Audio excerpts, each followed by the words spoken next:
Commissions? Specifically one with a huge more attack, perhaps? Paimon's just being enthusiastic. We're old friends now, she gets it. It's always a pleasure to see our two most avid adventurers again. Looking for the next challenge, I see. Actually, we do in fact have a rather urgent commission that is still open. Having read the details, however, I don't believe you'd consider it to be lucrative. Don't worry about that. We were just kidding. So what's the situation? To put it simply, the requester is looking for a temporary replacement actress for their musical. The original cast member ran into some issues and is currently unable to perform the role. But the troupe has also been experiencing some financial difficulties, so unfortunately they cannot afford to pay the replacement actress. That does sound like a tricky situation.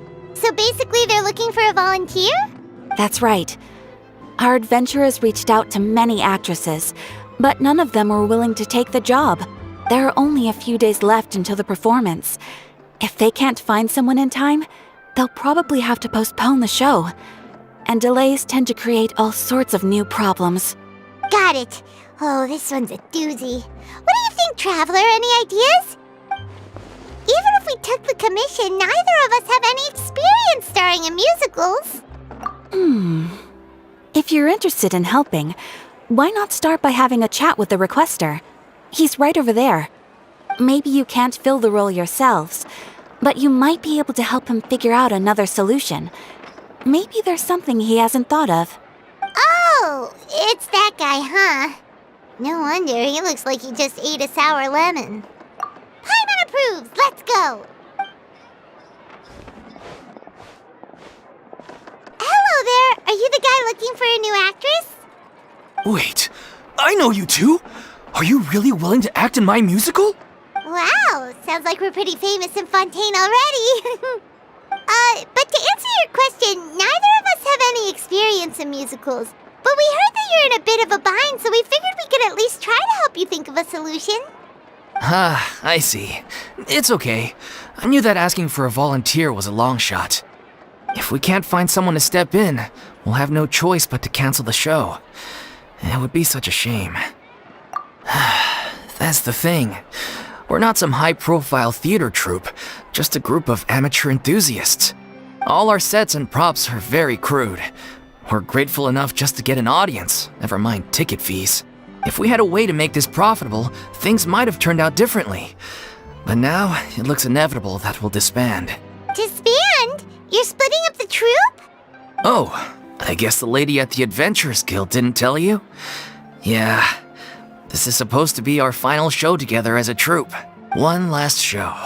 And after that, we go our separate ways.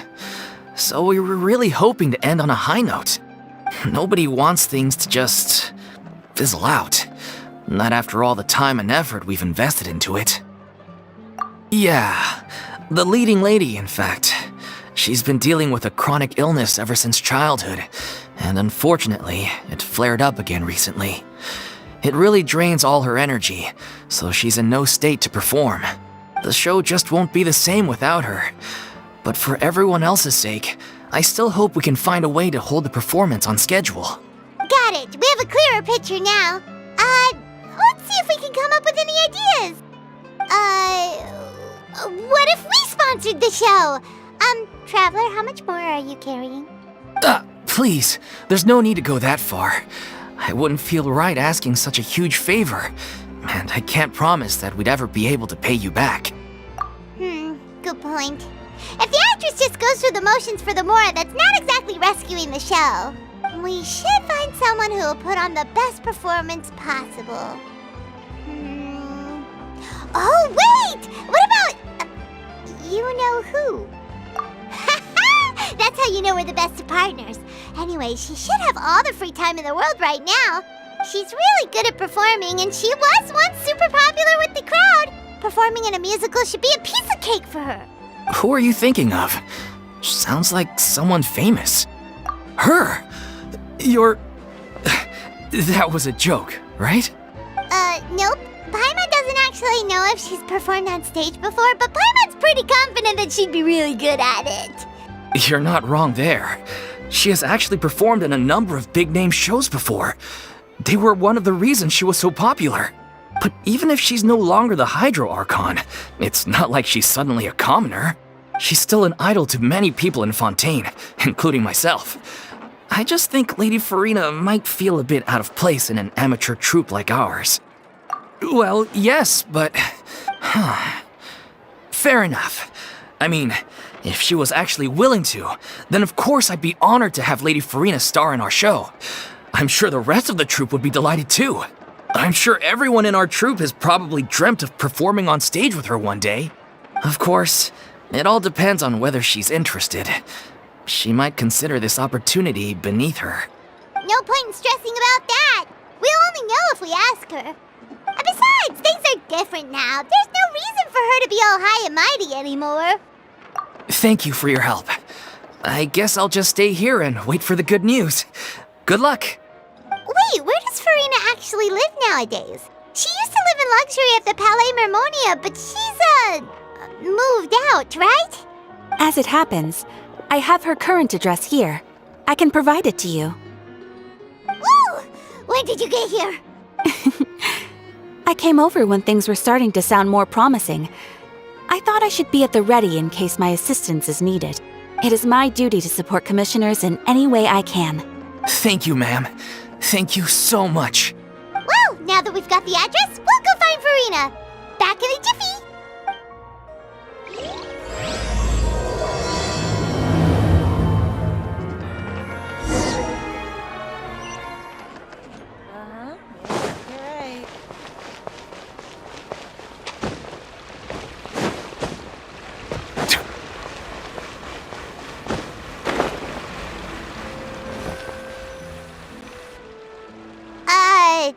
Did Catherine really give us the right address?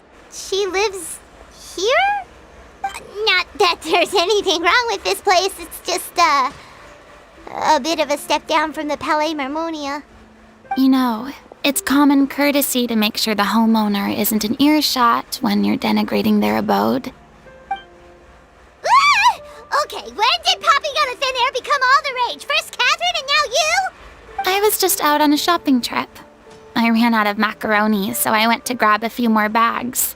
I used to have a much wider range of choices when it came to food, but now I'm finding that simple, traditional home cooking can be quite delicious too. Not at all. As long as you have different kinds of sauces in, you can have macaroni and tomato sauce one week, macaroni and bolognese the next. Oh, sounds like you're really struggling to cope. How rude! Questioning my cooking skills. The audacity! It's not like I have a very eventful life these days. Actually, I barely leave the house. So I don't see how it's unusual that my meals are a little simpler now too. Besides, I'm sure I could master dishes like la lettre focilor or blubber profiteroles in no time, if I felt so inclined. Ah, there it is. You don't know how to cook. Not yet, maybe, but... Anyway, what are you even doing here? I do hope you didn't come here just to ogle at my fall from grace. Let me first be clear that I'm not taking guests at this time. So if you're just here to clown around, then please be on your way. Shoo! Sorry! We're sorry! Please don't be mad! Yeah, exactly! What the Traveler said! Paimon wasn't trying to make fun of you. Hang on a sec, you weren't exactly holding back either.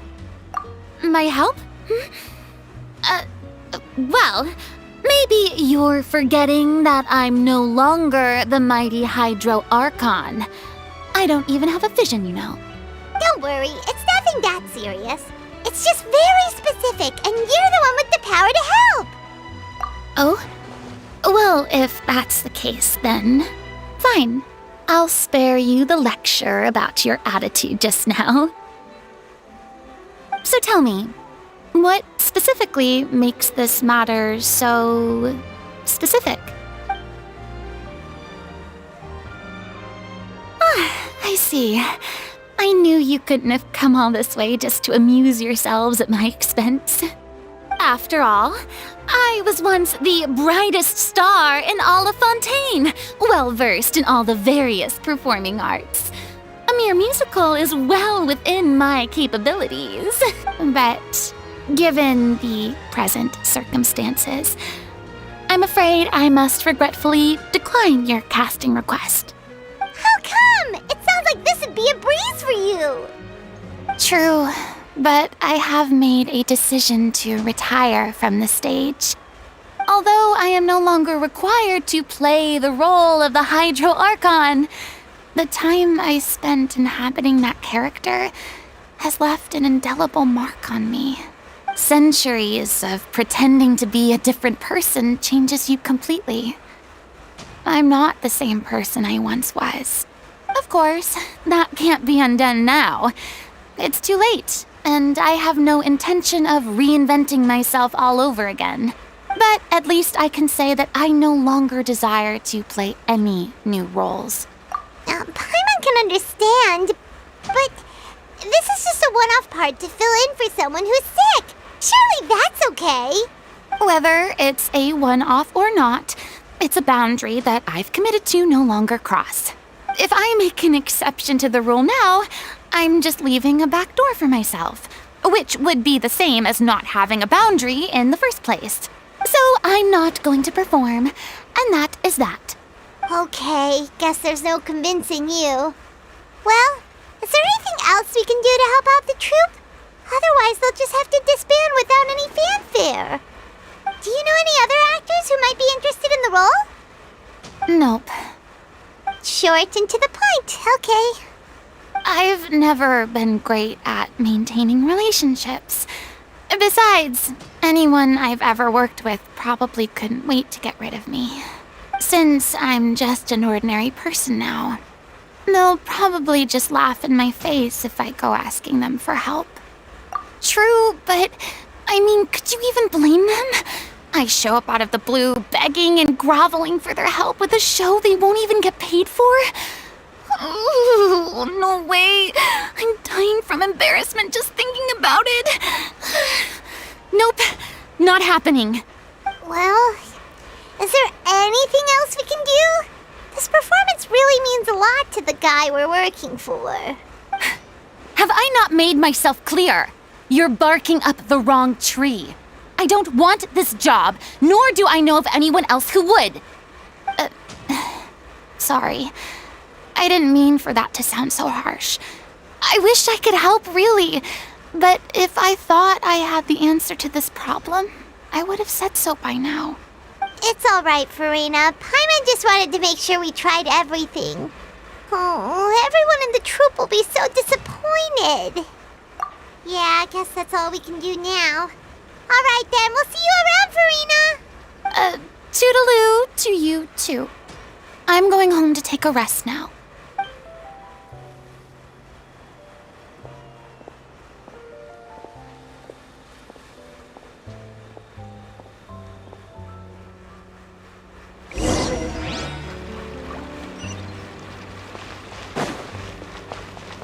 It's too bad, but we have to respect Furina's decision. Maybe the thought of performing brings up too many painful memories now. Yep, you're right.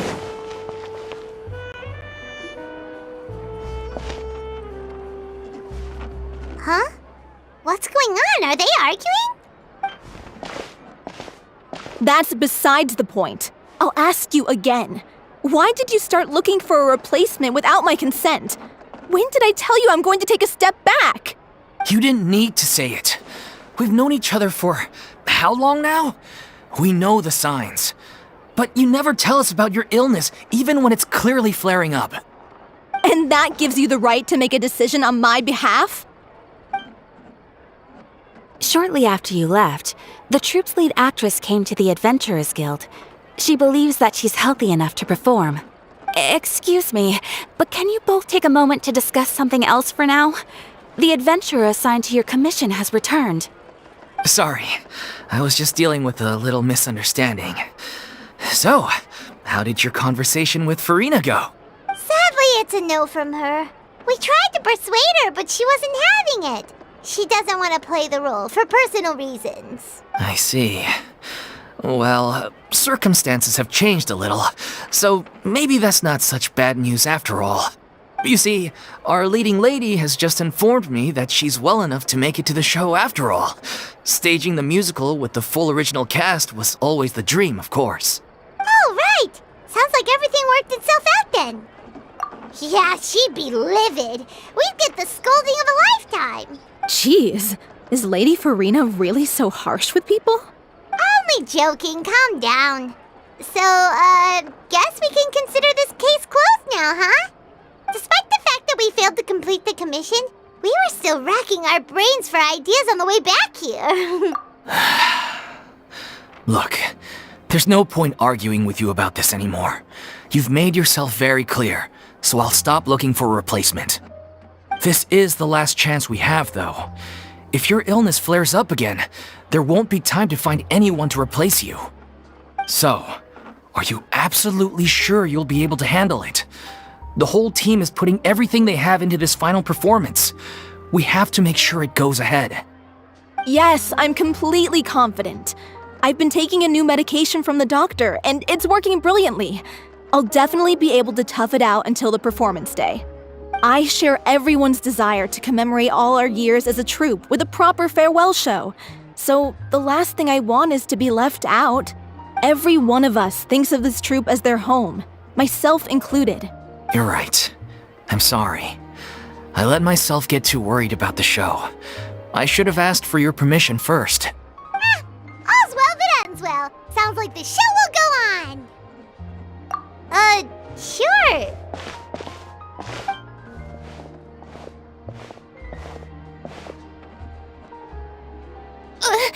Hey, how did you... I was just passing by because I realized I forgot a couple of items on my shopping list. All right, I'm coming. No need to drag me.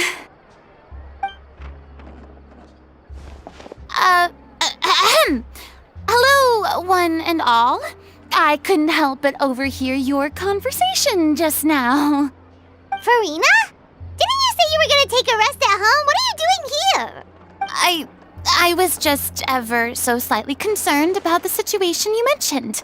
Yes, a teensy bit concerned, that's all. When you came to talk with me earlier, I jumped right to explaining my position and said some strongly worded things. And all before I even had a full grasp of the situation. Anyway, I just feel a bit bad about how it went down. I'm sorry, Paimon. Oh, it's totally fine. Paimon didn't take any of that personally. You really have a knack for asking the most uncomfortable questions, don't you? I felt very sheepish, having had a change of heart after flatly refusing you. And then, to make matters worse, you caught me. But in any case, it sounds like the issue has already been resolved. Yeah.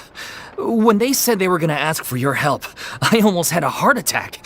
I mean, how could we be worthy of having Lady Furina star in our show? There's no need to think like that. And no need to keep addressing me as lady. Just Furina is fine. I was wondering, if this troupe is so important to all of you, why does it have to disband? If the difficulties are purely financial, then there must be a solution.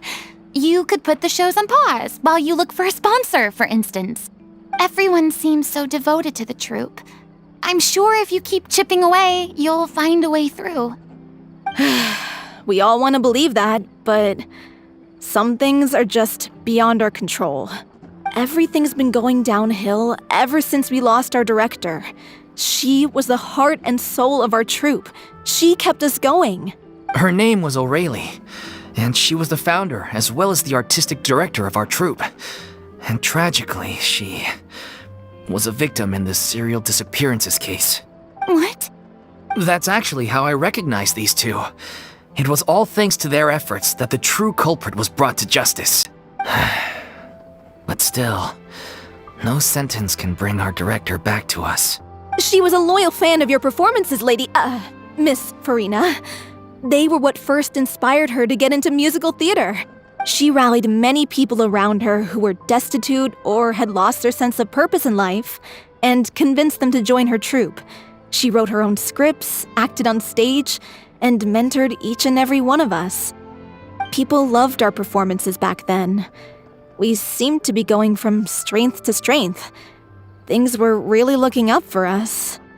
And then disaster struck. Yeah. After that, the entire troupe fell into disarray. None of us know anything about script writing, let alone how to handle the business side of things. We've been doing the best we can. But despite our efforts, things are slowly but surely falling apart. It's agonizing.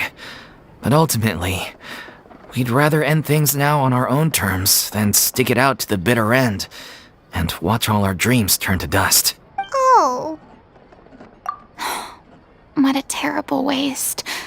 A gifted artist from humble beginnings who achieved so much and no doubt had much more to give. And then her life was so cruelly taken. I suppose it's fair to say then that this final show, besides being your farewell to the stage, is also your final gift for her? Yes, exactly. We all miss her terribly. Well, good thing I followed the traveler here. After hearing this tragic tale, I can no longer stand by and do nothing. Furina. I know what you're thinking, but I by no means plan to cross the boundary I've set for myself. Besides, they're no longer looking for a replacement anyway.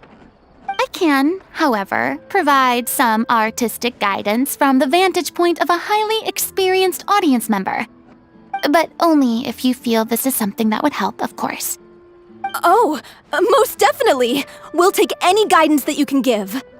We unfortunately don't have any budget for a consultant, though. Will that be a problem? I don't need any compensation. All I'd ask in return, if you're willing, is that you tell me some more about the life and work of your late director. Something I've begun to realize since my departure from the Opera Epiclese is that there's a lot you don't see when you observe everything from on high. The law only judges criminal behavior and does not weigh human emotion. The court's verdict can settle the question of criminal liability, but what about all the unresolved emotions of the parties involved? What happens to them? An interesting answer. But if you ask me, I think all emotion shall ultimately return home to the heart and slowly settle with the passage of time. Take, par exemple, how this troupe pines for their late director. Things such as this I have never witnessed before, and so I should like to observe, perchance to understand.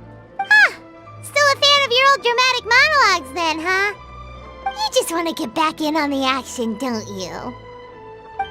No. This is a completely different situation. Pearls before swine. The name's not Swine, it's Paimon! Would you be willing to join me? Come on, take a break from adventuring to listen to a story. Thank you all so much. Our director was a huge fan of Miss Furina's performances, as of course we all are. All right, follow me. We'll go to our usual practice space. Please excuse the size. It's a little on the smaller side.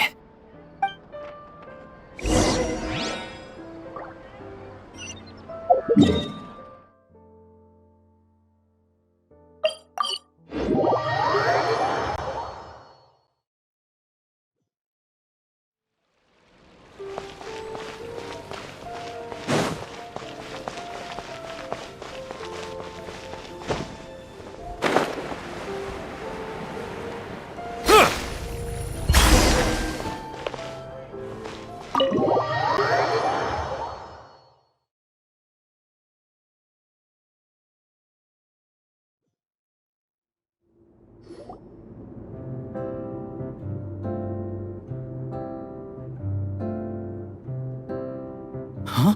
Lady Furina? What's Lady Furina doing here? Hello all. Allow me to explain. As of today, Miss Furina will be supporting our production of the Little Oceanid in the role of artistic consultant! These two over here are the ones that made it possible. They kindly reached out to Miss Furina on our behalf. I'm sure they need no introduction. You bet! That was the trial of the century! You helped bring our director's murderer to justice. We can't thank you enough. Oh, please don't mention it. We're just here to join in on the fun. So, you were saying the Little Oceanid? Yeah, that's the name of our final show. It's an unfinished script left behind by our director. One of our greatest regrets is that she never got to complete it. So, if we can bring it to the stage and make it a successful show, we can all take some solace in that. Wait, but if it's not finished, then... Yeah, we've been battling issues on every front trying to realize this dream. Anyway, let me give you a quick summary of what the story's all about.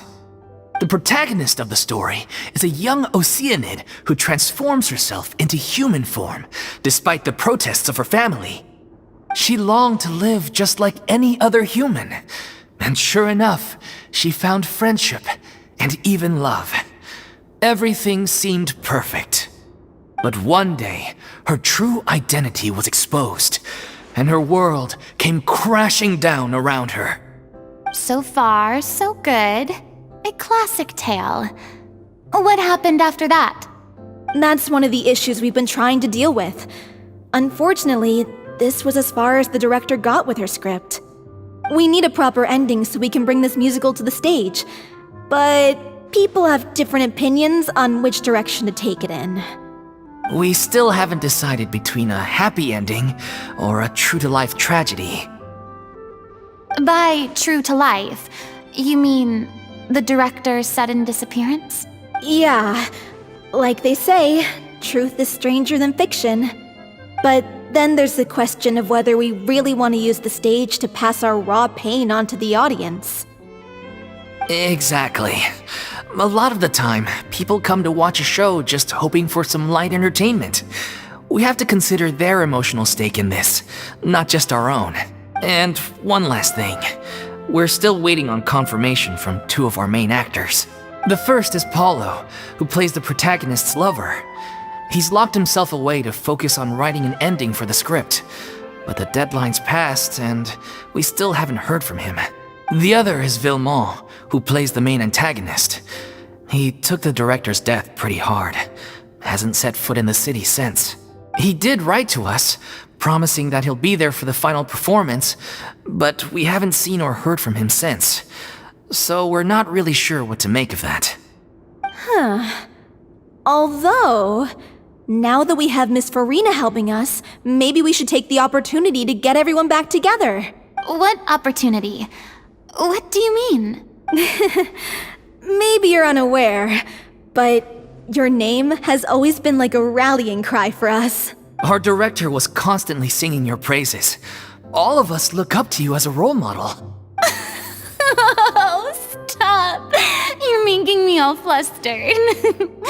Although, not in a bad way. I suspect the reason they're dragging their feet is that they have their doubts about whether the show will really go ahead, considering all the issues you've been facing. But one by one, all the obstacles are being removed. Now is the time to rally the troops. Makes sense. Okay, priority number 1, let's check in with Paulo and see where he's at with the ending. He went back to Poisson a few days ago, said that staying in a friend's home might help him to relax and escape the feeling of isolation.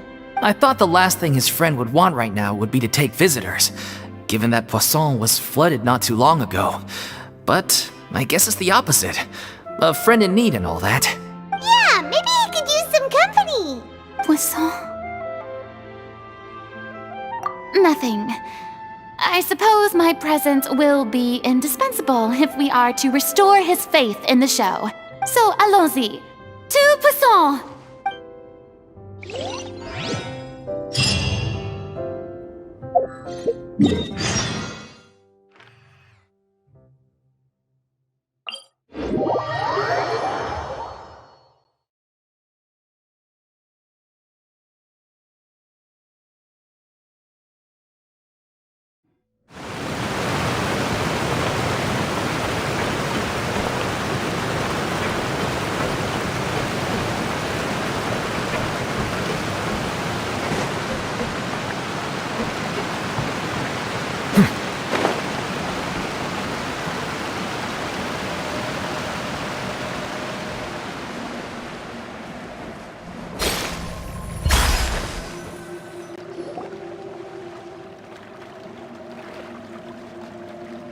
If I remember correctly, this is where he's staying.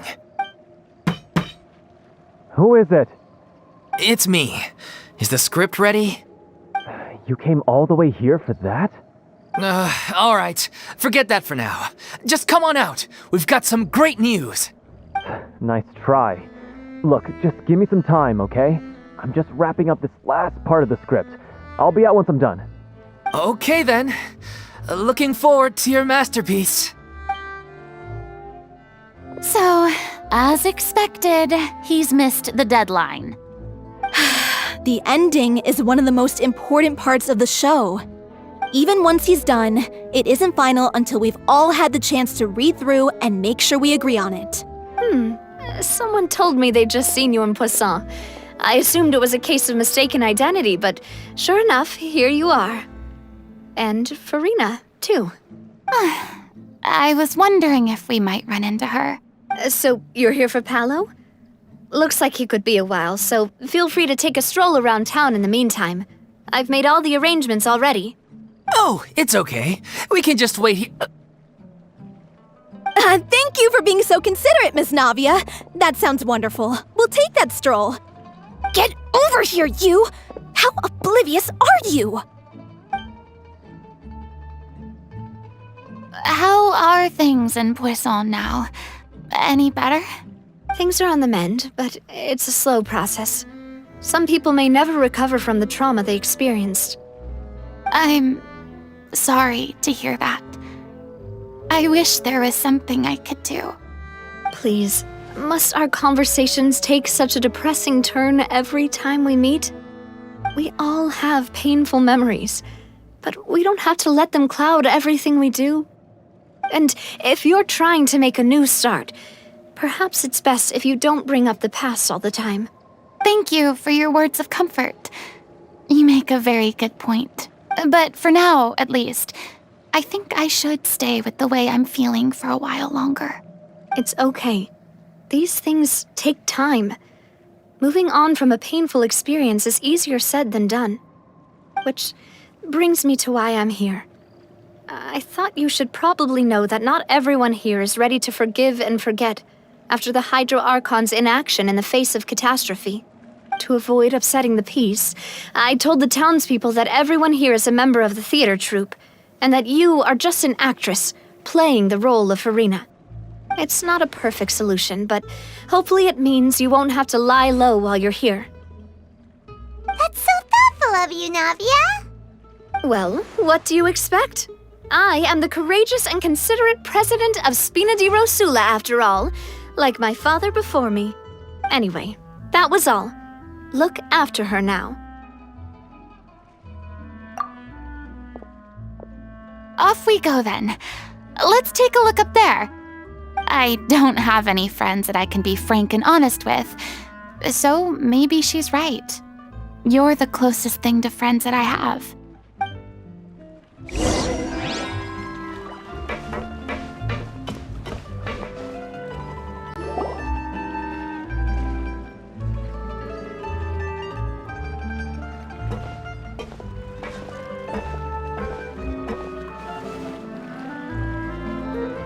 I'm so grateful that Miss Navia was so understanding.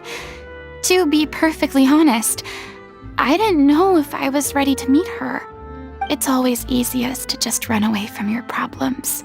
But that never fixes anything. You can't get around the obstacles without facing them. So that's why you were nervous when they brought up Poisson. Yeah. I'd be lying if I said I wasn't scared of coming back here. Still, I felt it was something I had to do. As I was saying before, I want to see for myself the things that I never could in the past. I'd be overjoyed if the people here could find it in their hearts to forgive me. But they're more likely to unleash a tirade of vitriol against me, which, of course, I completely understand and accept. Yeah, I can tell people are watching me. I'm sure some people here see the idea of someone coming to Poisson dressed as the Hydro Archon as extremely disrespectful. I used to be terrified of the gaze of other people. especially when they had suspicion or resentment in their eyes. I guess I wasn't quite ready for this after all. I'm surprised you're making yourself go through all of this. I can't let myself see only the things I want to see. How would that make me any different from before? Look!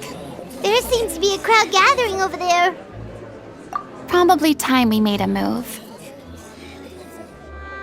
How about we check out Spina di Rasula's ship?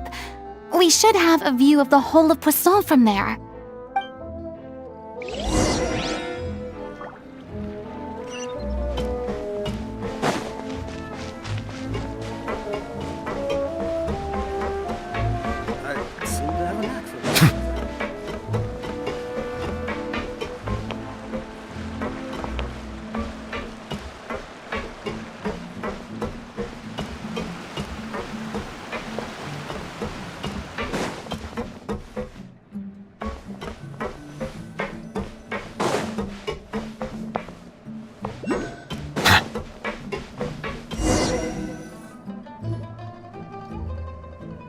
I'm sorry.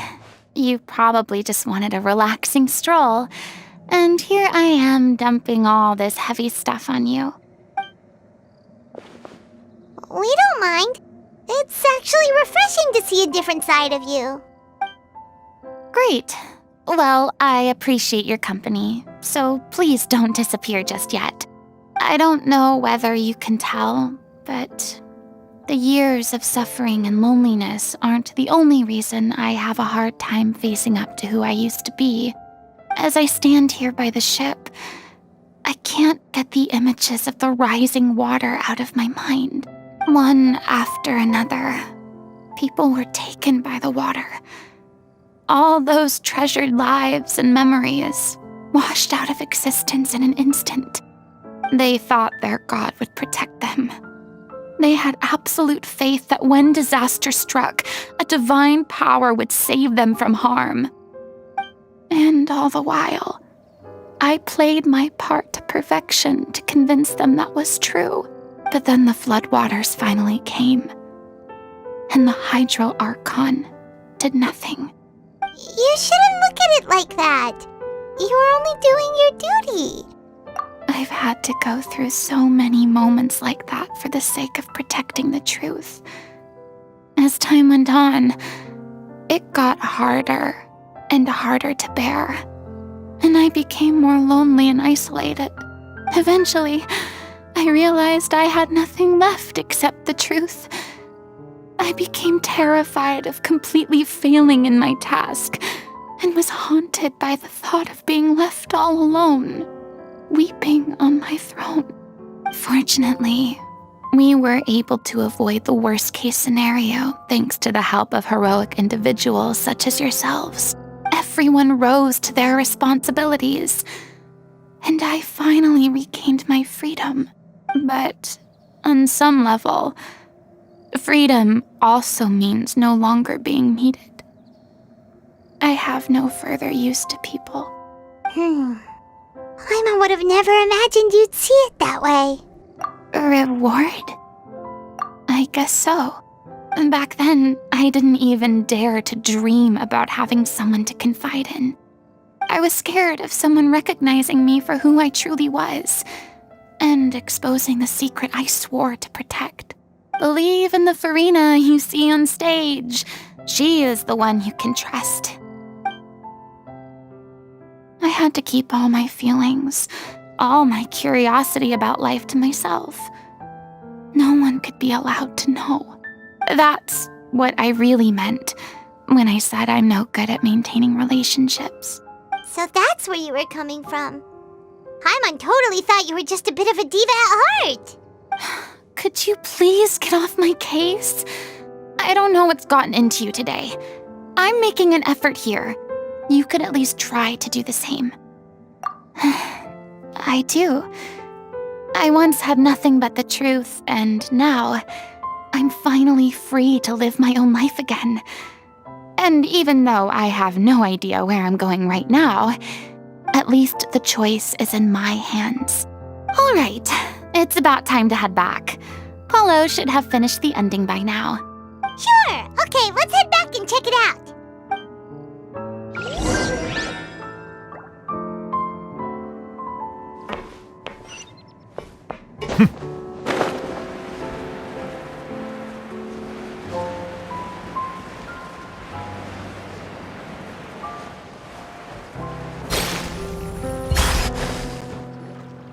Didn't you say you needed to watch what you eat? You're supposed to be cutting down on fried foods, not wolfing down copious quantities of fish and chips. Come on. It's not every day we get to dine at Spina di Rosula's expense. Can you believe how generous she is? I'm not about to pass on free food. Anyway, my character doesn't need to be slim and good-looking. That's your job. Are you kidding me right now? It's not your character's health I'm worried about, it's yours. I've spent my whole life battling the effects of ill health, and it kills me to watch you willingly ruin yours by filling yourself up with junk all the time. Oh no, looks like they're arguing again. We're back! Could you maybe put your differences aside for a moment? Ah, you're back. We've been enjoying Spina di Rosula's VIP treatment in your stead. Paulo's nearly done. We shouldn't have to wait too much longer. Great! So you were discussing your characters, right? We heard she's playing the Oceanid who turns into a human girl. What about you? Me? I'm an Oceanid too. He was originally supposed to take the form of a crane, but he outgrew that role. Well, the costume at least. So now he's playing the boar instead. Sorry. The boar's not a bad character, actually. He's the one who raises the Little Oceanid, yes? That's right. He has some pretty memorable lines too, like when he imparts some solemn words of wisdom to the Little Oceanid. If you become human, you can reveal your secret to no one. You will face suffering and loneliness. Is this truly what you want? Wait, that sounds kind of familiar. It's the most important line in the whole script. I think it's a symbolic statement about our director's life and legacy. She kept quiet about all the trials and tribulations she faced in running our troupe, allowing us to devote ourselves fully to performing. It was only after she was gone that we realized how tough her job really was. You mentioned earlier that the troupe is like your home. Yeah. I was born with an incurable illness, and once my family found out it couldn't be treated, they decided they didn't want me anymore. I spent some years taking whatever work I could find and trying to manage my illness with various medicines. But whenever I had a bad flare-up, I'd be lying in an alleyway for days at a time. It was like that until the director found me one day. She told me I had a great voice and asked if I was interested in studying singing from her. I said yes. She took me under her wing, taught me to both sing and act, helped me find Mora for my meds, took care of me when my condition decided to flare up. I know it was all a huge burden on her. She sounds like a really incredible person. She really was. She gave everything she had to her troupe and the people in it. All of us were so proud to call her our director. I was a lost child too when she found me. As the child of a murderer, my parents weren't around when I was little, so I got sent to an orphanage. The other kids were always picking fights with me. They'd say things like, "Come on, you must be pretty tough if you're the son of a murderer." It was just to taunt me, though. I was an easy target, and they knew it. One day, I got beaten up so bad that I just couldn't take it anymore, so I ran away. I lost all faith in humanity by that point. Thought the whole world was out to get me. Let me guess. Fortunately, the next person you ran into was the director. Yeah, for the first time in my life, I was somewhere I felt safe. And I promised myself I'd stay here until the day the group parted ways. The day you hoped would never come. How times change. Oh, you're finally done? Get your butt over here. There's someone I need to introduce you to. This is our new artistic consultant, Miss Furina. Furina? The Furina? Oh my god, how did you manage to wrangle that? Please, the honor is all mine. I was profoundly moved to hear about your troupe and your wonderful director. I just wanted to do something to help. Same here. Even so, this is just... Oh, wow. I'm sorry. I'll try to calm down. Now, where was I? Ah, yes, the script, of course. Let me give you a rundown of how the story unfolds in my version of the script. I'm sure you're already familiar with the beginning of the story. A Little Oceanid decides she wants to become a human, against the wishes of her family. She finds love and friendship in the bustling city. But then, disaster strikes. The people start to notice that all the fresh water in the surrounding area is slowly disappearing. The soil is becoming arid, plants and flowers are withering, and the people begin to panic. The Little Oceanid, Cleo, and her lover decide to do something about it and investigate the truth of the matter together. In the end, they discover that all the waste and pollution created by humans over the years has caused the fresh water to flee the land, as if driven by a consciousness of its own. Consciousness? You mean the water is sentient? Water as a conscious entity. There's actually quite a few stories that explore this theme. Since the Little Oceanid is a water spirit, she immediately understands how the water is feeling. She then tells her lover about her true identity, as well as the truth behind the crisis.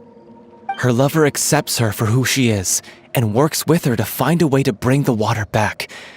However, unbeknownst to them, there were some people eavesdropping when she revealed her secret.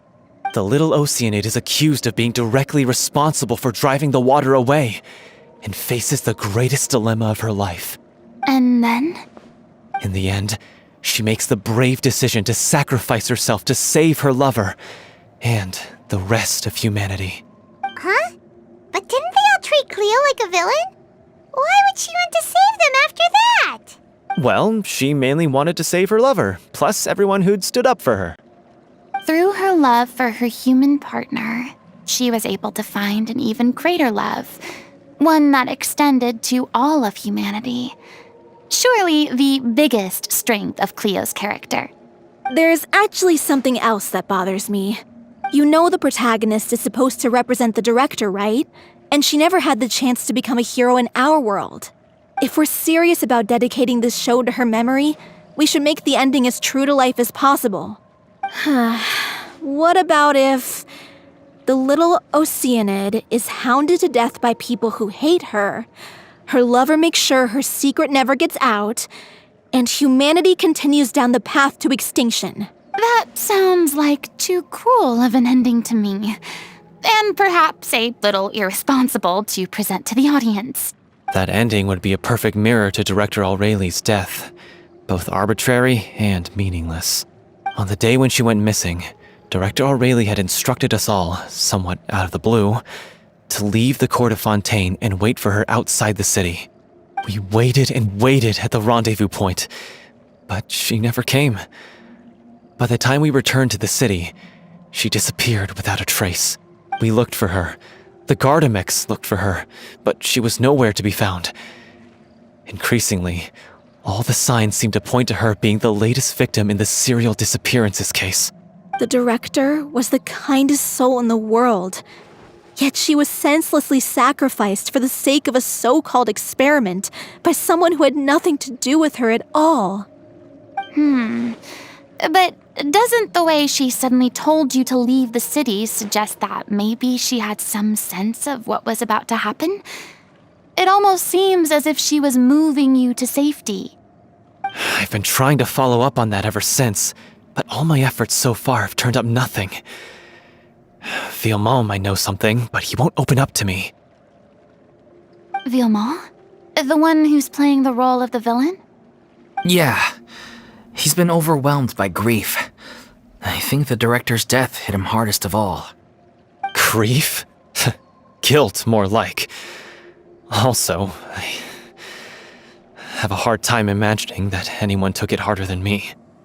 Because, well, speaking of the play being true to life, I was deeply, madly in love with O'Reilly.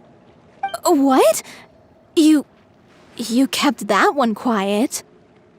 It's time to be upfront with you all. No more keeping secrets from each other. We'll never be able to agree on the ending if we can't be honest about how we feel. I did tell her how I felt once, but she turned me down pretty much straight away. She said that we were all like brothers and sisters to her, and she never considered us as potential romantic partners. Not that it came as a shock or anything. It was what I was expecting to hear. So I told her I'd always be there for the troupe, and I'd always be there for her. I said, maybe one day in the future, when everyone's settled into their own lives and on the up and up, and managing the troupe no longer required her constant attention, well, maybe then she could reconsider what she really wanted in her life. And now, that day will never come. Oh, Paulo. So if I'm the one writing this ending, then I'm gonna make sure it does right by O'Reilly. I won't let anyone get in the way of that. In that case, you have to straighten things out with Vilmont once and for all, face to face. We've all had our differences of opinion over the ending, but those two have never seen eye to eye on anything. One of them has to compromise if we're ever going to reach a final decision. Well, if that's where we're at, looks like it's time to go visit Vilmont. Are you ready to face the truth? Honestly, I'm slightly terrified. But for the sake of our final performance, I'll do whatever it takes. Funny you should ask, though. You really do get what I'm going through right now. I certainly do. Come on, everyone. Allons-y!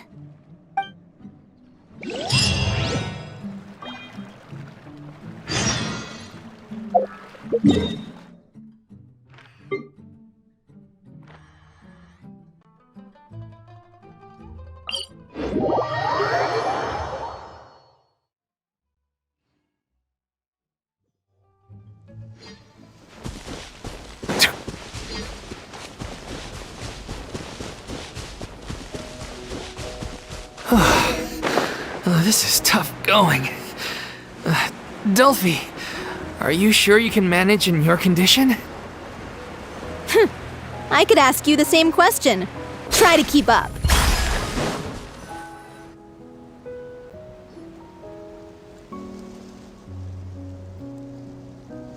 Ugh, as if this journey wasn't tough enough already without a roadblock. Don't worry. We should all be fine with the traveler here. We don't need to take a detour. Wait, why are you all looking at me? You're not seriously expecting me to fight, are you? We're just curious, that's all. I don't think anyone's ever seen Furina in a fight before. Yeah, but don't you remember why? The Hydro Archon willingly gave up all her power so it could be converted into indemnitium. Precisely! And I'm not even the Hydro Archon anymore, so all my power is gone anyway. As much as it pains me, unfortunately, I should just stay put. I'm more like a damsel in distress more than anything. That sounded so smug. Ugh, secondhand embarrassment is unbearable. C'est la vie indeed. Alas, I am forced to watch on helplessly as a more brave and seasoned adventurer than I swoops in to save the day. Aw, too bad. I was so pumped to feast my eyes on fight mode Furina. Sorry to leave all the heavy lifting to you. Don't worry, piece of cake.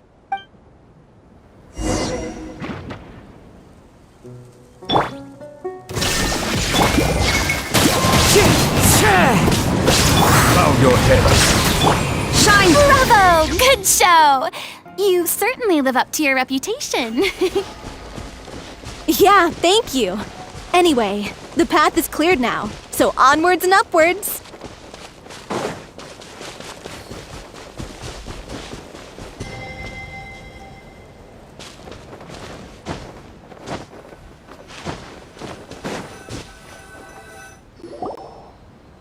Vilmont, are you there? Huh? Oh, it's you guys.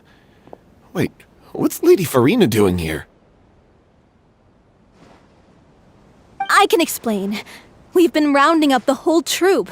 We now have everyone except you.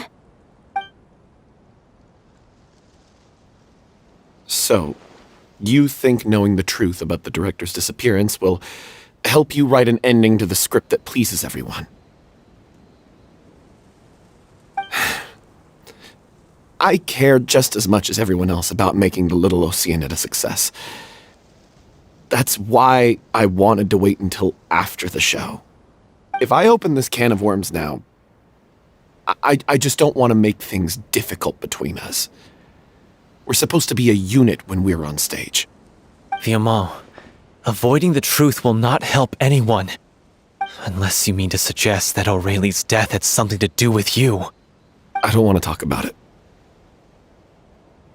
Listen, Fiamma. I used to think that my love for Aurelie was a point of shame. I never brought it up to anyone.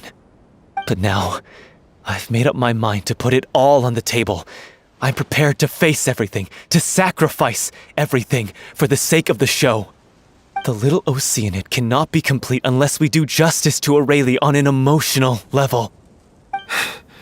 This is why people think of you as not being the smart one. As you all know already, the troupe was kept afloat not from ticket sales, but donations from the audience. Of course, that was nowhere near enough. We took on side jobs when we weren't performing, but even then, the troupe's financial situation was pretty dire. So, anyway, one day after a show, a merchant came to me and offered us a huge sponsorship. In return, we just had to provide the audience with their drinks during performances. It seemed like a win-win, so I said yes to it on the spot without consulting the director. The drink in question was synth. Isn't that the drink paddled by the culprit behind the serial disappearances case? I freaked out when I saw the boxes. And I told the director everything right away. She was completely shocked as well. But she didn't reprimand me for making the decision without consulting her. Instead, she contacted the merchant and stated that the troupe could not agree to this collaboration. The merchant was furious, berated us for going back on our word, and threatened to sue us for damages. The amount was astronomical. There was no way we'd be able to pay. And then? I was going to sort it on my own, but the director stopped me. She said that this was an issue for the whole troupe and it wasn't my fault. But things only got worse from there. The synth merchant just wouldn't let up, and then suddenly the director told us all to leave the city one day. I knew then that things must have reached a boiling point. I admit this whole thing was my mistake. I didn't dare to tell any of you the truth back then, and after the director disappeared, I was even more afraid to say anything. Yeah, I got Aurelie killed. There, I said it. Happy now? Hey, don't say that. You traitor! You knew Aurelie was in danger. Why in God's name didn't you tell us? What do you mean you were afraid? This was a life and death situation. We could have saved her! How could you be so stupid? Please, try not to get too worked up. Yeah, listen to him. You need to stay calm. Stay calm? How can I stay calm? This guy got Aurelie murdered! She was the love of my life! And he has the gall to try and high-road us, claiming that he kept his mouth shut for the sake of the show! How about taking some responsibility for what he's done? All I can say is I'm sorry. Truly. I wanted to apologize to everyone in the troupe, but that won't bring back the director. What good is my apology now? I'm just a coward who made an awful, terrible mistake that I can never take back. Beat me up if you want. Kill me if you prefer. It's what I deserve. End my life. So I can meet the director and apologize to her in person. Get out of my sight! Go! Get lost! I don't ever want to see your face again! That's enough! You've screamed and shouted at each other for long enough. Now pipe down, both of you! Can you stop conflating the show on stage with your real-life relationships in the troupe? You keep saying that you want to use this final performance to pay tribute to your director and celebrate her life. How can you do that if you're just using it as an excuse to vent your own emotions? You're right. I'm sorry. On stage, the lead role is the focal point of the audience's attention. And you're all used to seeing the director as the heart of the troupe. But in her own life, her greatest desire wasn't to be the center of attention. I can tell how much she loved you all, and how much she loved the troupe. What she wanted was to build a warm home for all of her brothers and sisters, to shield you all from the storms that rage in the world outside. That's how you should remember her, and that's what you should be celebrating. I understand why you're trying to make her the hero of the story, but isn't she your hero already? After everything she did for you? Yeah. So think hard about what that means. And then think again about what you hope to achieve by arguing with each other. If you really hate each other and can't reconcile your differences, then you could just call it quits now. Why bother with the final performance if the group is already fractured? But you can't bring yourself to do that, can you? You care too much about Director O'Reilly and the home she built you all to let go. What are you laughing at? I don't see what's so funny. Sorry, I didn't mean it that way. It's just that, for a moment there, it felt like our director was back with us again. If she'd seen Paulo and Vilmont at each other's throats like that, she would have scolded them exactly like you did, in that same stern voice. Really? But she sounded like such a gentle person. Of course she was. Even her harshest lectures came from a place of kindness, and it showed. She really was a truly outstanding person. What you said, it really puts everything into perspective. I'm truly sorry.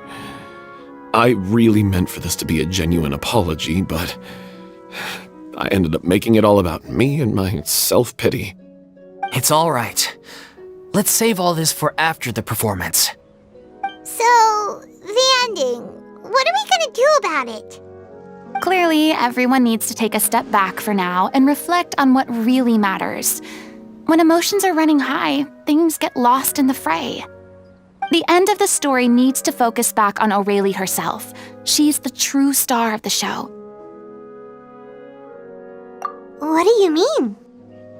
The Traveler is right.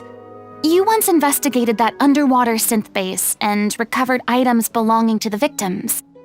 If you could find anything that O'Reilly left behind, perhaps we can get a better sense of what she went through in her final days.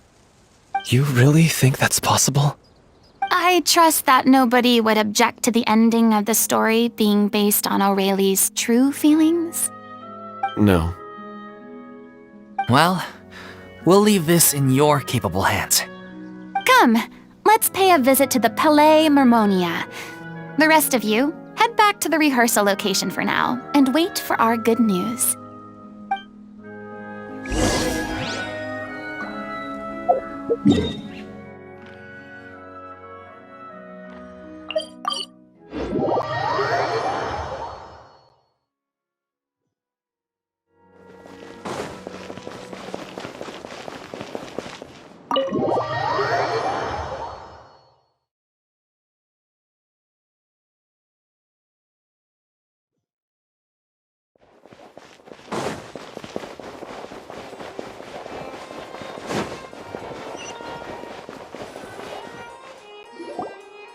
You want to review some recovered items connected to victims of the serial disappearances case? But, that case has been closed for quite a while now. Still, since you were the ones who discovered and submitted the evidence in the first place, you don't actually have to submit an application. Okay, please hold on. I'll have someone dig them out.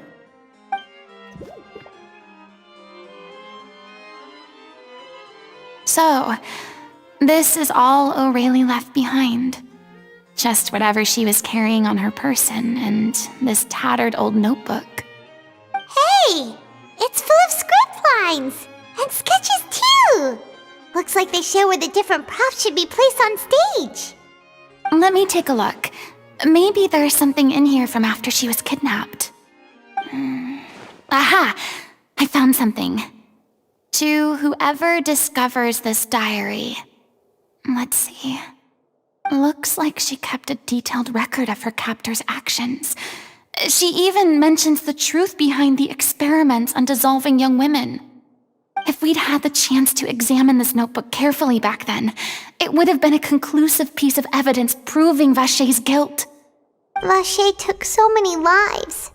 It's still so unthinkable how many victims he had. I guess O'Reilly must have written all of this down in the hope that her records would one day be of use to investigators. Wait, it cuts off. Her handwriting here gets patchier and more illegible by the line. She probably didn't have much strength left. Her final words are... I'll let you read them for yourselves.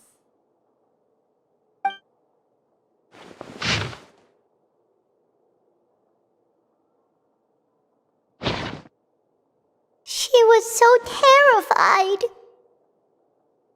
She may have been a mighty hero in the eyes of her troop, but at the end of the day, she was only human.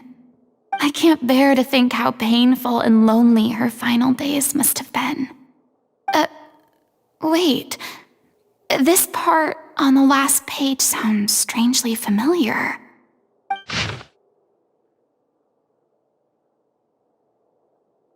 If you become human, you can reveal your secret to no one. You will face suffering and loneliness. Is this truly what you want? Isn't that the most important line in the Little Oceanid? Because I am an older sister to them. Oh. So she didn't regret her decision, even as she sat in silence, waiting for death to come. I'm sure this is what the troupe would have hoped to hear as well. She had their utmost trust, admiration, and love, and she truly deserved it. Let's go. It's time for them to learn Director O'Reilly's final thoughts.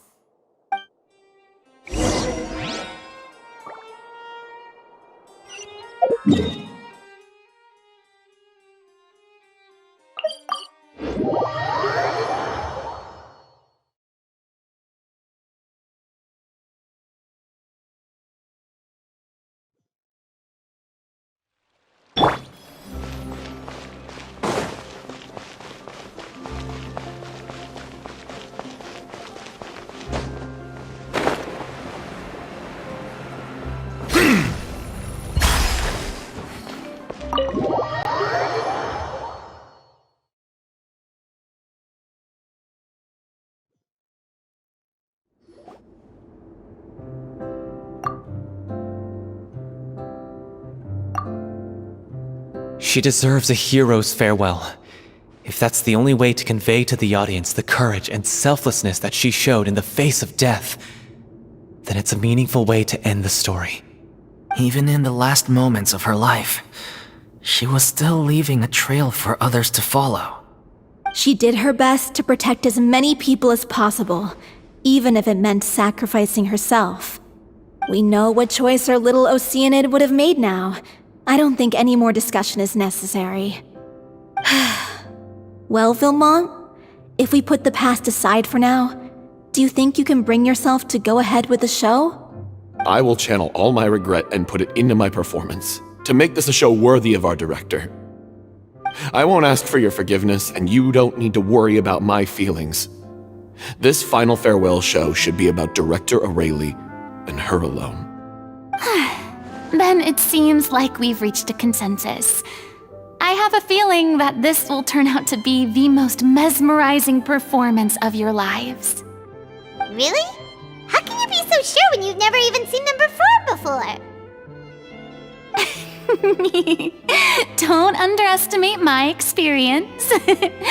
After watching a countless number of musicals, I've learned one important thing.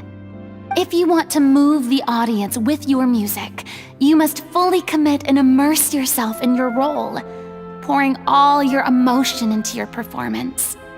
And aren't human emotions, love, hate, regret, and hope, just the most mesmerizing things in this world? I don't believe anybody could be more committed to bringing this story to life on the stage than they are now. Thank you for the vote of confidence, Miss Furina. And thank you for supporting us through all this. Then, let's not delay things any longer. We need to discuss the details of the ending and get it nailed down once and for all. Actually, before that, I'd like to make a proposal. During the curtain call, please allow me to use the director's name instead of my own. Huh? But then... After all, this role was originally meant to be played by the director. I'm just filling in for her. Besides, a role commemorating her life should be associated with her name. Well, if you're sure you're okay with that, I have no objection to it. Now we're talking like a serious acting troupe. All right, I'll leave you to fine-tune your musical while I go and procure a stage. Procure a stage? Oh, it's okay. Our usual place doesn't need a reservation. That place? Oh, don't be silly. For an extraordinary show, we need an extraordinary stage. By which I, of course, mean the Opera Epiclese. Whoa, wait, what? No. That's never going to work. It's far too fancy for the likes of us. What are you afraid of? Surely you don't think that Aurelie's story is unworthy of the grandest stage in Fontaine. No, though that's not what I meant. It is supposed to be your grand finale, right? I have no problem with it then. How about the rest of you?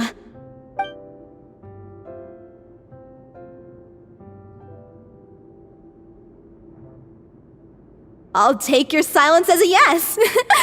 Thank you for giving us this opportunity. It really is a dream come true. Well, then don't disappoint me. If you mess this up, it'll reflect poorly on me too. Come on, we'll need to get the go-ahead from Nervilette. I know just where to find him.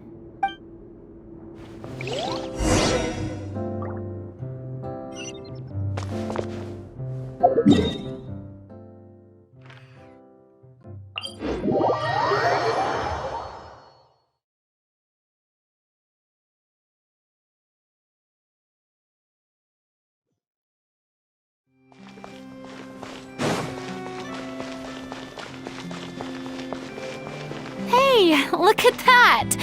Looks like I guessed right. You were just guessing.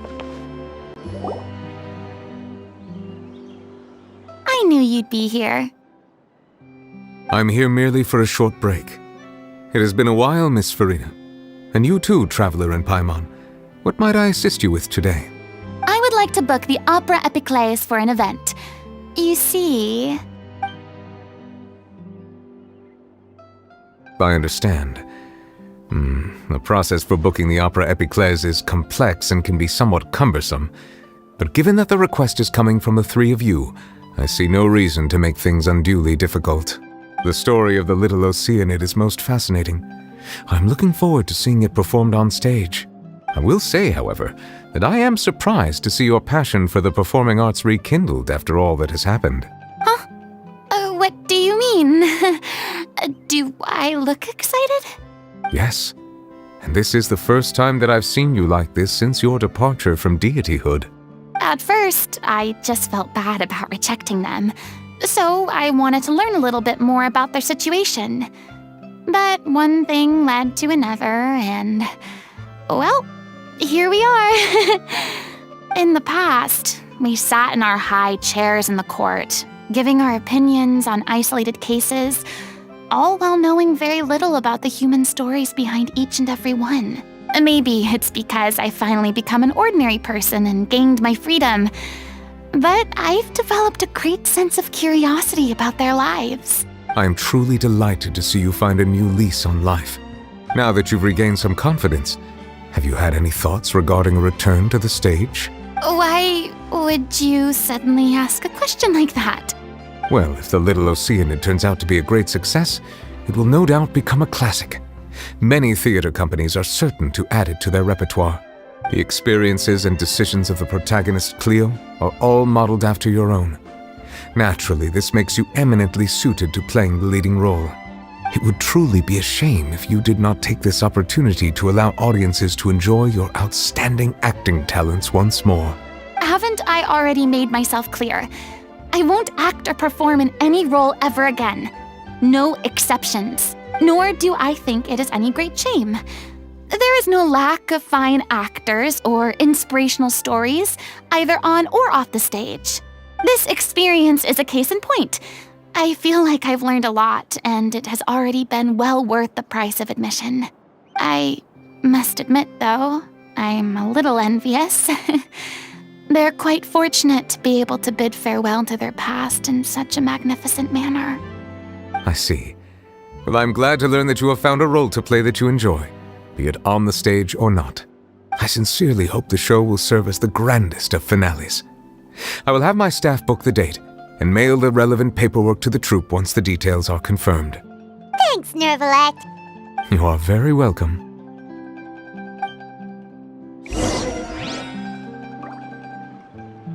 Many people were once enthralled by Lady Furina's performances, myself included. I hope that one day she'll be able to understand that our appreciation was always sincere.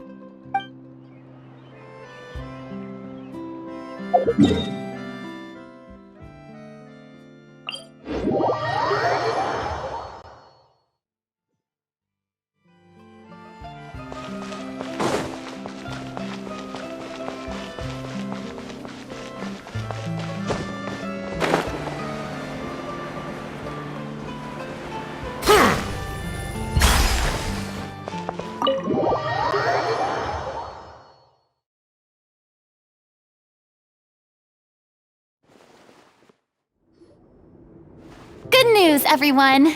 It's done. The Opera Epiclese is booked.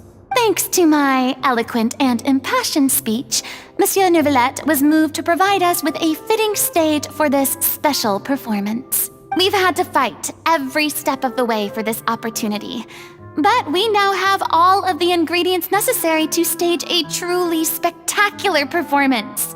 A touching story, a magnificent venue, and last but not least, a passionate and dedicated cast. Now, let's work together and make this show the best it can be. This is truly wonderful. The sooner we can finalize the ending, the more time we'll have to rehearse. Fiamma and I just went over some parts of the script and tweaked a few things. I think it's really going to resonate with the audience now. Wow, you two had a constructive conversation? That's great! Communication is vital to any good performance. Look at us! We've come so far. I never could have pictured this scene a few days ago. It's amazing! Even though Furina's still being a bit of a drama queen about it all, she's really fired everyone up!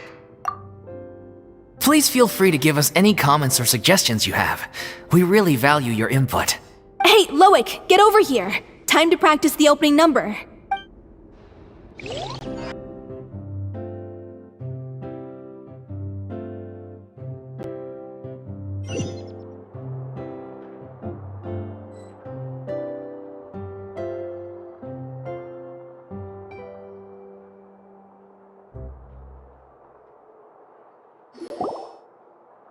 Cursed Cleo. She stole the waters of life from us. She's a fraud, and she must pay for her crimes. This has nothing to do with her. The ignorance and hatred of our people is to blame. How can we hope to win back the water's favor if we don't change our ways? This guy could be useful. Take him hostage! If Cleo wants him back, she'll have to show herself. Leave this place, oh Little Oceanid, and never, ever look back!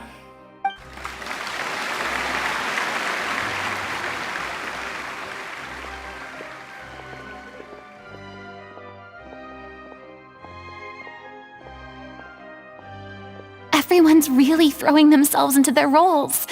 I haven't seen such a fine performance in a long time. If only... What should we do? It's almost time for her to take the stage! Why does it have to be now? Hey, what's going on? You're due on stage any second now. Oh no, not again. But why? What about your new meds? Did they stop working? They've been getting less and less effective over time. I've had to keep increasing my dose. What? I thought they cure it. So they were only managing your symptoms? I figured whatever it took to get me through this final performance. How could you do this to yourself? And after that lecture you gave me about not looking after my health. I'm sorry. I've let everyone down. You... This is a conversation for another time. How can the show go on without its star performer? Miss Furina, I'd like to make a request of you. Say no more. If you're sick, you need to rest. I know what you're going to ask. Loic, your character has no more scenes, correct? Oh, yeah. I think my scenes are all done. Although, I do have one more line. But I guess another guy in the troupe with a similar voice register could take it. Please take Delphi back to her place to rest. I'll sing the finale. From the sublime to the ridiculous. After all that, everything's come full circle. Thank you, Miss Furina. I'm so sorry to put you in this position after everything you said.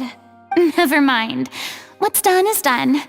It's really my own fault for getting in too deep. No one likes regrets, myself included. Leave it to me. I've watched you rehearse so many times that I've learned Cleo's part by heart. I do not doubt your acting skills, but please allow me to ask just one more question.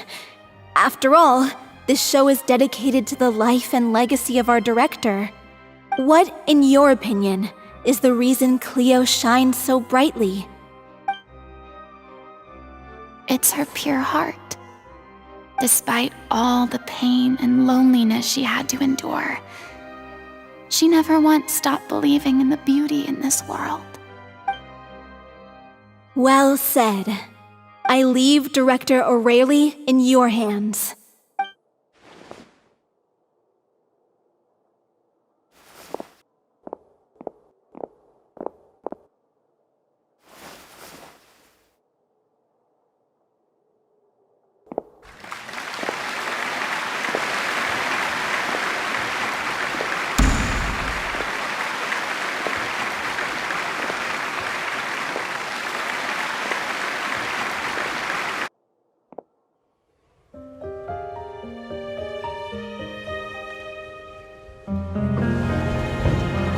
Is she here yet? Let's see, get here! She's not coming! You're wrong. She's here.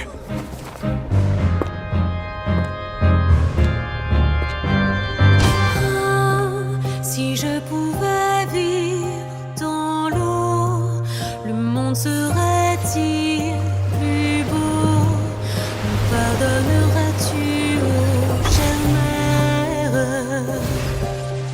L'eau dans son courant fait danser nos vies, et la cité elle est nourrie, ainsi que toi, mon doux amour.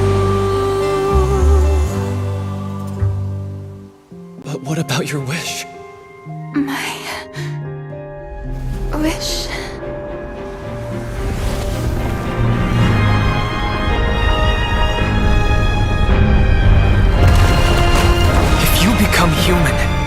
can reveal your secret to no one. You will face suffering and loneliness. Is this truly what you want? Le grand amour ne suffit pas, seul un adieu fleurira. C'est notre histoire de vie, douce et amère. Moi, je suis seule et toujours là, à voir le monde et sa beauté, et ça ne changera jamais, jamais.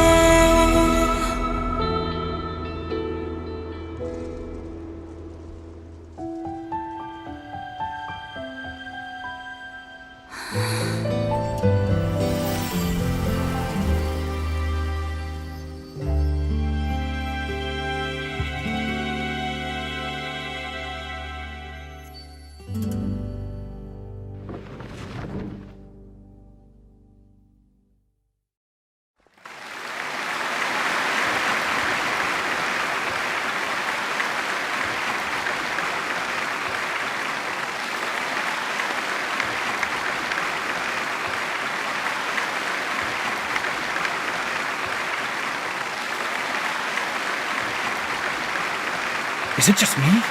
Or was that Lady Furina on the stage just now? She hasn't been seen for a while now, and she just appears out of nowhere? Gotta say, though, her acting skills are as superb as ever. The Little Oceanid, Cleo, played by Aurélie Fumont.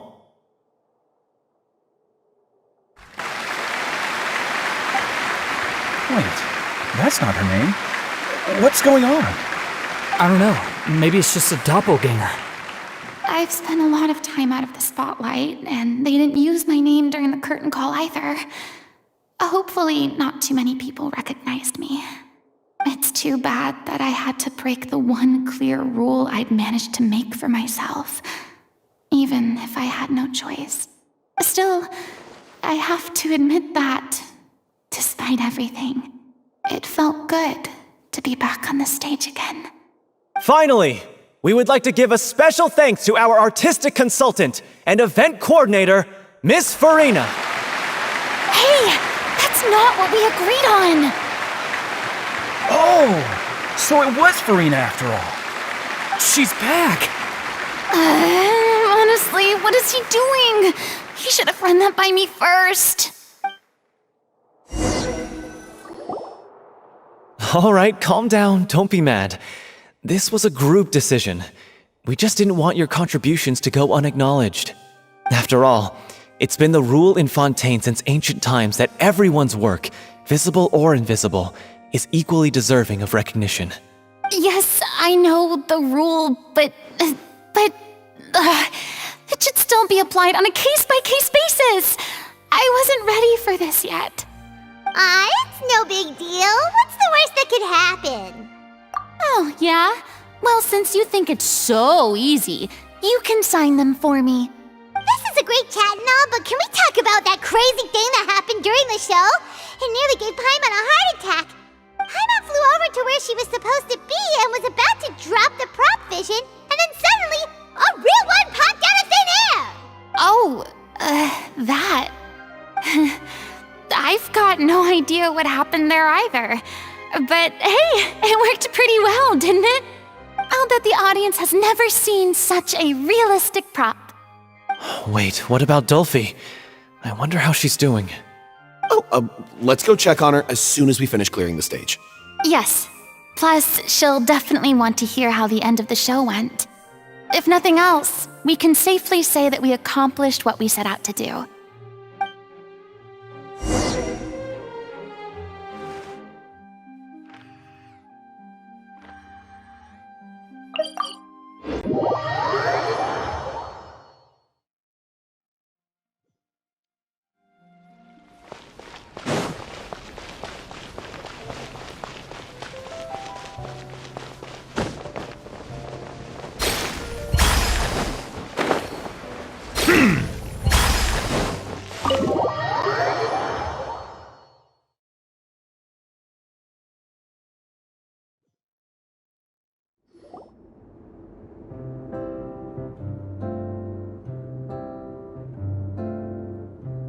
Ah, you're back. She's doing okay. Her condition stabilized after taking some of her original medication. From experience, though, I'd say she still needs a few more days of rest. How did the performance go? Was it a success? Did the audience like it? You'll be glad to know it was fantastic! Also, you're not gonna believe what happened while Furina was on the stage. You'll probably be able to read all about it in the Steambird first thing tomorrow morning. That's wonderful. I'm so sorry I failed to see it through to the end. I guess I was wrong to try and tough it out to begin with. No, don't worry about it. Like they told me after announcing my name during the curtain call, everyone's work deserves recognition. Even though you couldn't see it through to the final scene, the audience was very impressed by your performance. It's safe to say that you made your mark on this memorial show. Well, one way or another, we did it. I've had bad luck ever since I was born, so I never expect things to go smoothly in life.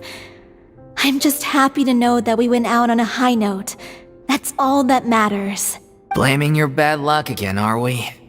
Maybe if you didn't push yourself past your limits so much, your illness wouldn't be flaring up all the time. Oh, don't you start. I don't have the energy to argue with you right now. Aw, you two clearly care a lot about each other. I don't know what you're talking about. You mean we never stop arguing with each other?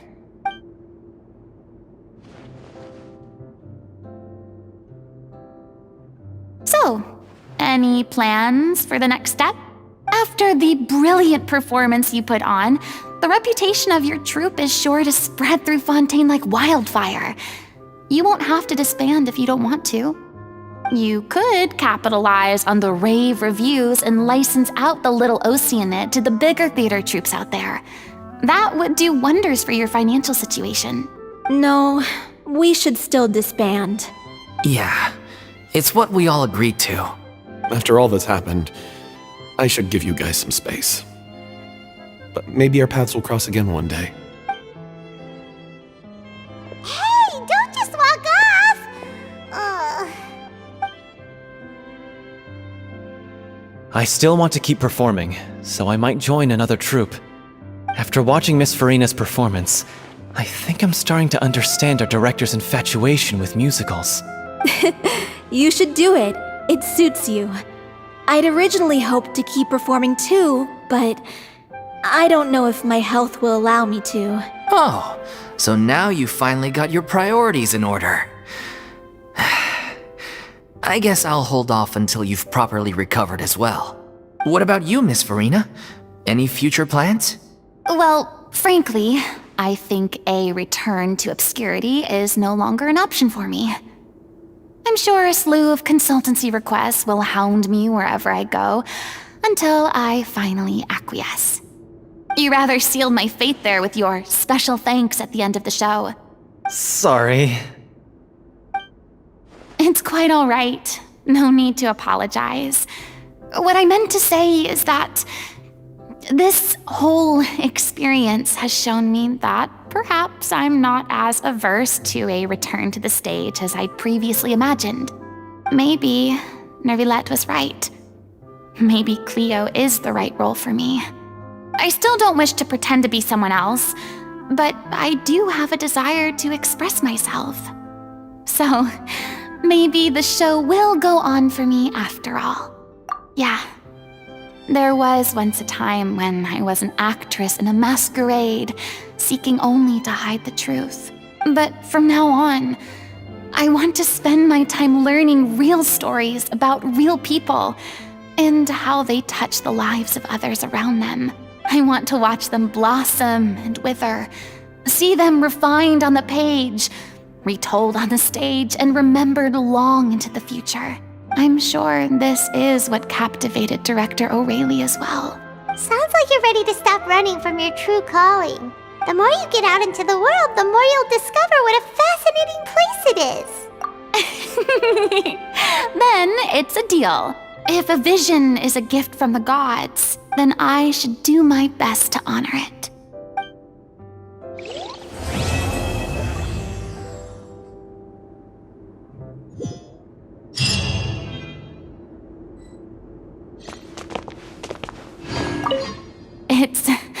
ironic to think that in my whole time as a god, I could only ever dream of receiving this kind of power.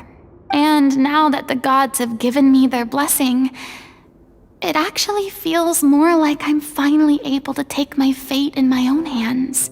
Is that how humans feel about it as well?